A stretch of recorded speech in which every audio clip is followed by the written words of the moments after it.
এই ট্যুর ছিল আমার লাইফের সবচেয়ে বেস্ট ট্যুর। কারণ আমার এখানে ছিল আমার সব ভাই ব্রাদার, ছোটো বড় ভাই ব্রাদার, যাদের সাথে এখন আর দেখা হয় না, অনেকে দেশের বাইরে চলে গেছে।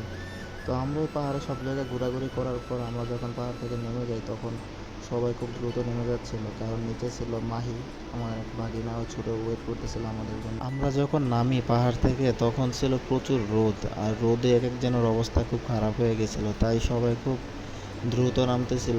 দ্রুত নামা যায় না, কারণ পাহাড়ে ছিল প্রচুর পাথর, একটু পর পরে পাথরে পাড়া পড়লে খুব ব্যথা পাওয়া যেত। আমরা ছিলাম যেহেতু খালি পেয়ে ওইরকম ভালো নামা যায় না, তাই খালি পেয়ে যেহেতু পাহাড়ে নামা যায় না, তাই যারা আসবেন অবশ্যই পেয়ে হাঁটার জন্য অ্যাংলেট নিয়ে আসবেন। অ্যাংলেট নিয়ে হাঁটতে খুব সুবিধা, কারণ আমাদের হাঁটতে খুব ঝামেলা হয়েছে।